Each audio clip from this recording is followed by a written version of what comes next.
Good morning, folks. Welcome to the Rangers Reviews morning briefing. We're on time again because it's not me and Derek. We're actually a minute early, myself and Tommy from This is Ibrox. Tommy, thanks for joining us firstly, mate. How you doing? Yeah, listen, thanks very much for having me. I'm doing well. Anybody who knows me will be wholly surprised that I was actually first on the call and early to something. So there we go. We've set the tone really early. Yeah. Well, me and Derek have built up somewhat of an unwelcome reputation for being slightly late with these things. So, but anyway, here we are. We're obviously going to talk all things Rangers. It's Michael Beale's first press conference today as Rangers manager. He will be unveiled in the Blue Room later on today. I think about 5 o'clock. I'm going to be up at the training centre earlier with a bit of an open training session as well. So looking forward to that. Plenty as ever to get into. And remember, folks, as well, you can subscribe on the website, rangersreview.co.uk/subscribe to access all of our work and subscribe on YouTube as well. Right. Well, Tommy, let's start with the fact that Beale's been appointed. Obviously, we've not spoken to you since that happened.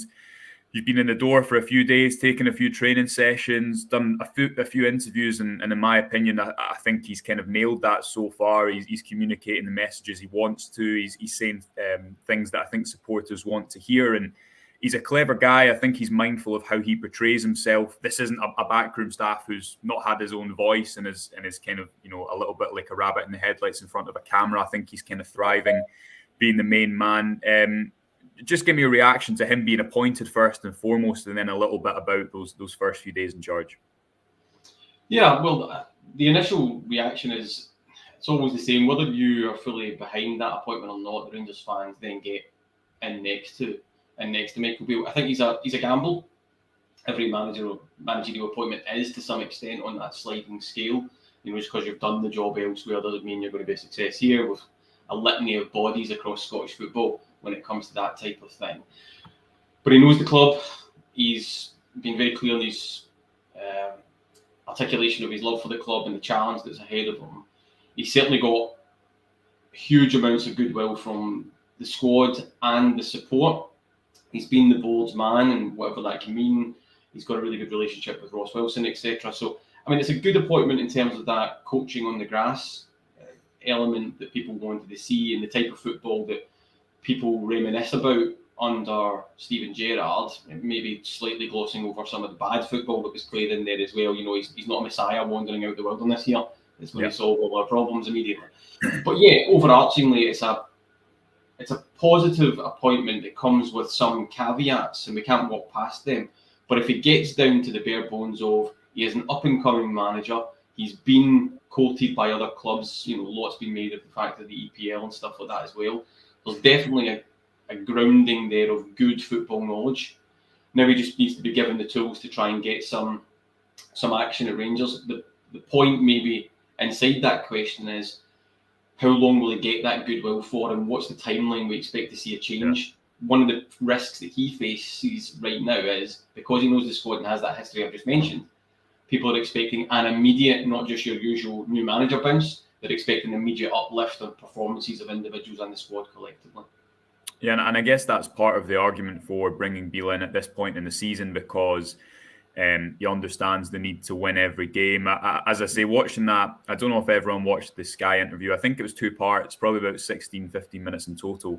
But it was, just from a journalistic point of view, from someone watching it, it was brilliant. There was lots of lines in it. You could see that Beale has these key messages he wants to put across.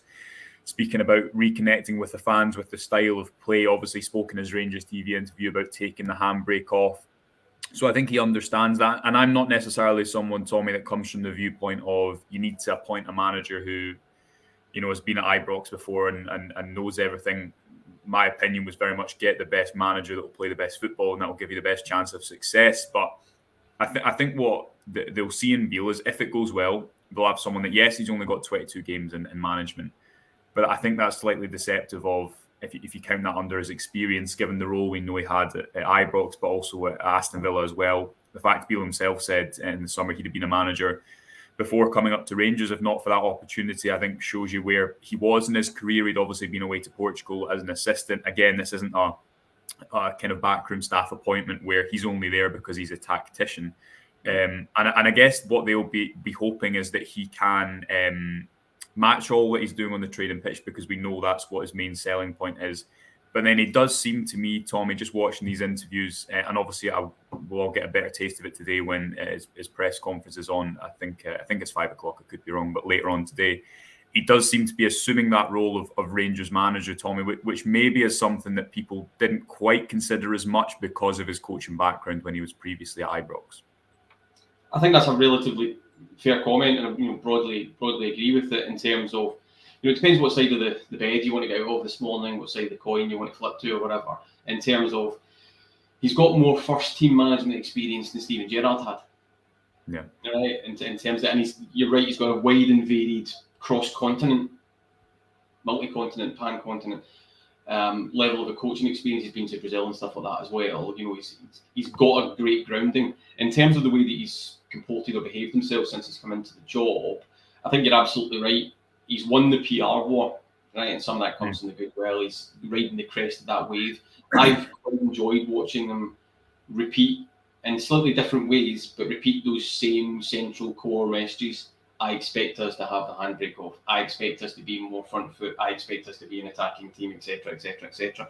And that's not just us that are listening to that. That's the board that are listening to that because they bought into the philosophy and the hiring. It's the team who now know that whatever happened under Gio, there's a different style of play. And we can talk about Michael Beale quite rightly and his backroom staff and the philosophy that's going to wash through the club, re-wash through the club, if you like.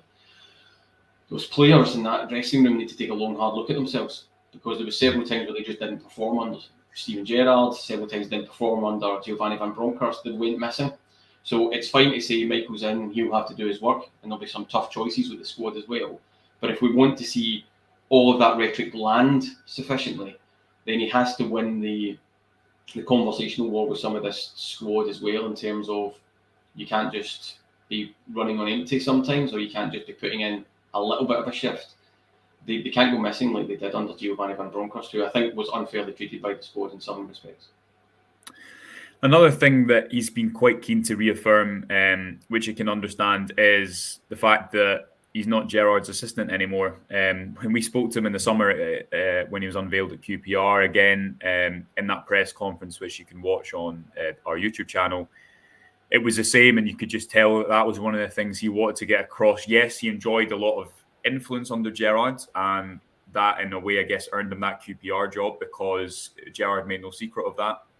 Gerrard was certainly very good for his career, but Beale wasn't the manager, and he said in the summer, I had a lot of influence over Steven Gerrard and Gary McAllister's ideas, but it wasn't my team. It's important you see the differences in this team. And then I think yesterday speaking, he said the work is slightly different. It's fair to say it's slightly different to what they've been doing, which I think is interesting, referencing the training under Gio. But then he goes further and he says, and it's slightly different to what we did last time. And he made a comment in which he said, he referenced the hierarchy, the fact that he was the first team coach.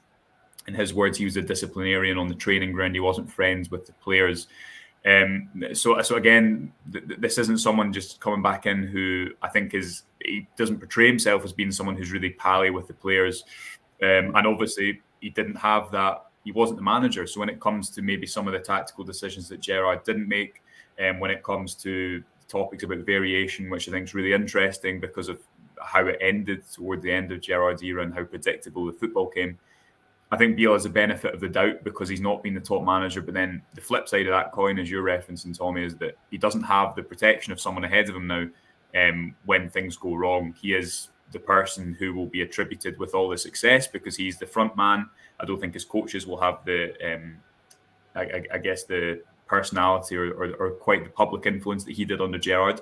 But also when things go wrong, which inevitably at some stage they will when there's a difficult game, he's going to be the one that has to hold the can for that. So it's an interesting paradox with Beale, where at the moment I think he has all this goodwill because people aren't quite sure what his influence was. They just know it was big, but now it is him on his own, and that's going to be a different challenge for him, isn't it? It is. Yeah, you're absolutely right. I mean, in any industry, the listeners or watchers here, whatever their jobs happen to be, managers are great, and it's great to be a manager when things are going well. right? You've hit that target, you've delivered that result, everybody's talking about your successes. That's amazing. It's when the light starts to fade a little bit and the windows and doors start to get shut to you and people are slowly starting to turn, and it's how quickly you can, one, and this is particular to Rangers as well, and some of the narrative and the focus on that from a media perspective, how can you win the war of words? I think Michael Beale was very good at getting inside that tactical part and making it clear to people what he's trying to do. And then how quickly do you keep the squad with you and get the results back? Because you're right, I mean, no club goes through, apart from maybe in a 55 season, no club goes through without getting beaten.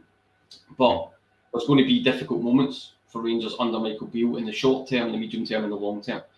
It's how we react as fans, how he reacts as that new front and centre high-level job. With the best will in the world to QPR, it's a difference between a liner and a dinghy in terms of the pressure and the focus that's going to be on his performance, not just on the pitch, but his performance in pressers, his performance on the training ground, etc. And that's where we'll see the best of Michael Beale. I'm quite confident in that, though, in that he'll have seen a succession of managers being able to work that. He understands some of the pressure, well, a lot of the pressures related to football. The only minor concern that I have is I haven't seen it. So QPR were going through a slump as we picked them up there. However, they were coming from a place where he had overperformed since the start of the season anyway. But nobody's really turned their guns on Michael Beale. I hope that never happens because he's nothing but a runaway success for us. But that'll be the interesting moment. The good thing is, given his history in the game, I'm sure his support network is pretty strong. Let's talk about some more of his comments then, notably Kent and Morelos. I'll paraphrase, but effectively he said that, of course, he'll have a say in contract situations. Obviously, the relationship between sporting director and influence of the sporting director and manager under Van Bronckhorst was something that came up quite a lot. But Beale effectively said, I want to keep them. He also made some comments that effectively said, but if I think players are here and they're not, all in, to use a phrase that his old boss did, Steven Gerrard, then they'll be out the door. I'm of the opinion at the moment, Tommy, that Kent is someone that Rangers should keep. I'm not convinced about Morelos at the moment. Lyndon Dykes played a lot under Beale at QPR, which is interesting to me because I think it shows that Beale doesn't need to use someone who can necessarily drop deep and always overload the midfield as Morelos did. But what do you think is going to happen? Because this is someone who had a good relationship, we know, with Morelos and Michael Beale. He said himself yesterday he's got a strong relationship with Ryan Kent and he's known him and his family since he was 14 years old. Because if Beale is to make somewhat of a success of this season, if there is to be optimism in May and hopefully some silverware, these two players, especially Kent for me, are going to be so important if he can get them back to somewhat resembling their best. Yeah, that's all extremely logical. I think in the short term, it's exactly that, getting the best out of those two players, maybe reinforcing either they stay at the club or indeed they put themselves in the shop window. Some of the answer to your question there is going to be driven by the market. Who is going to be interested in Ryan Kent? Who is going to be interested in Alfredo Morelos? I actually think more people will be interested in the former than the latter. That has to be said. And then it's, can they be rehabilitated in the long term in terms of coming back to form? There's probably a question for those players as well, in that, have they had enough? They get quite a big amount of criticism. I've criticised both of them, criticised Ryan Kent in particular, but I don't walk past the fact that he gives the team an incredible amount that we sometimes don't naturally see, and teams think about him and have to double up and create space elsewhere, and that's some of the point of Ryan Kent. The numbers do have to be better though. Alfredo Morelos, I think personally I've had enough of Alfredo Morelos and the circus that goes round about him and how it's always about Alfredo Morelos. There's some criticism in there for the bold and Ross Wilson as well, in terms of we missed the opportunity to cash in with some of these players, and the value has significantly disappeared. So it's really a Michael Beale question in that, can he get something out of them between now and the end of the season, because that's the only important thing, unless we get a small fee for them right now. I doubt that's the case, but get them to try and get us into silverware position by the end of the season, and then if somebody was pulling a gun to my head, I'll take Ryan Kent over Alfredo Morelos, I have to say, for all the personality stuff in the background. And then it's about, can he replace them? within the budget that we currently have? Because that's really the only important question for the post this season, where the real Michael Beale transactions start to happen. Are they worth keeping? Are they worth replacing? Can we replace them for like? And again, that's effectively what he said.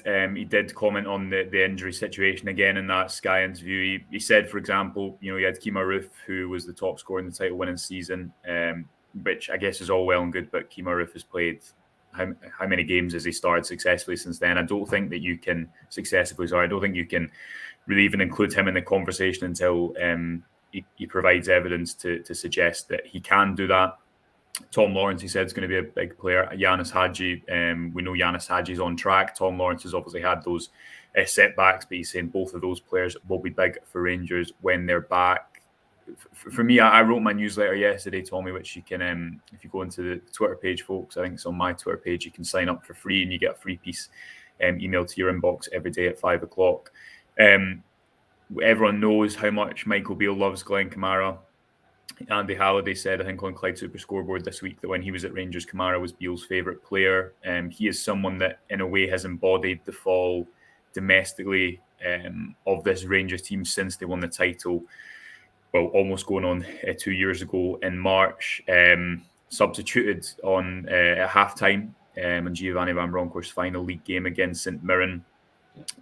I don't think that Glenn Kamara is going to be at Rangers for 2, 3, 4 seasons. He's 27. I don't think it's any secret that he will want to go and play in the Premier League or one of the top 5 leagues, as is always the case with players. But if Beale can, for example, get someone like Kamara back to their best, because his style of football, and again, you can read this in the piece, in my opinion, the style of football just didn't suit him. All the things that he is best at, you see that with PSV away, what he can give you at the bottom of midfield. And yes, I'm sure his own individual responsibility must come into that.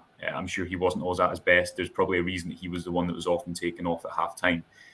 But if Beale can get some of these players back to somewhat of the form that they had under him and Gerrard previously, then I think what the board and Ross Wilson will be hoping is that those sellable assets become a bit more sellable, because at the moment you've got someone in Glenn Kamara who at his peak would have been touted for a lot more than he would have probably gone for in January or the summer had Giovanni Van Bronckhorst stayed in charge. So it's important that, although we can't just exclusively look to the past and try and recreate what he did last time, Beale does have to try and get a tune out of these players for more reason than one.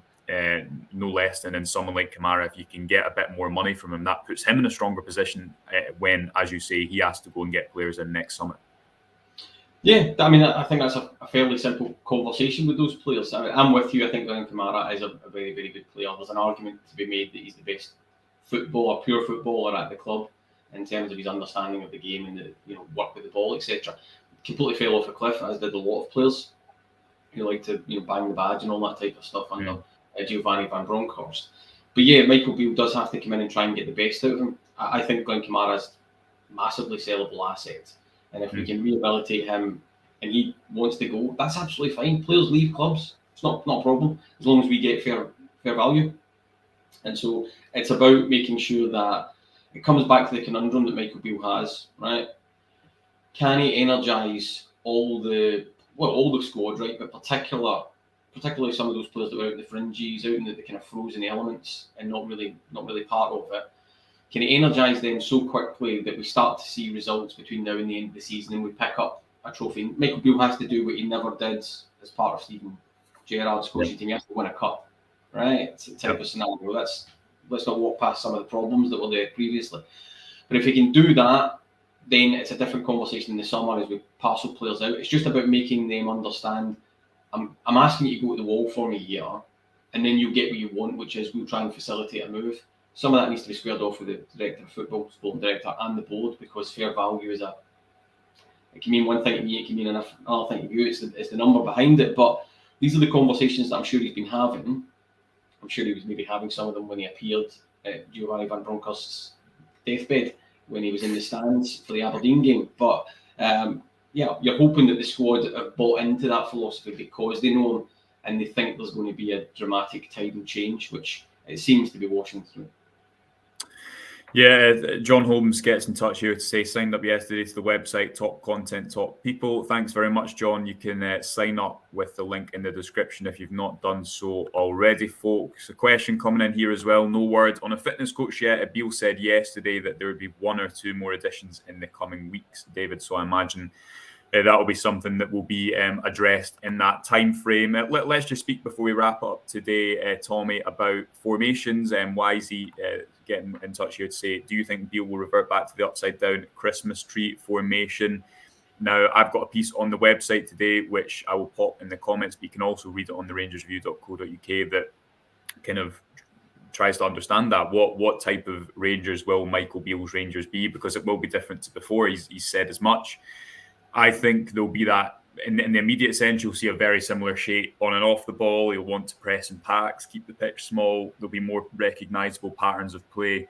But he also has mentioned quite a few times, Tommy, in interviews this week when he was at QPR about the need for variation, new formations. That was always what undermines Gerrard's football in the last year for me was that he just or 6 months, sorry.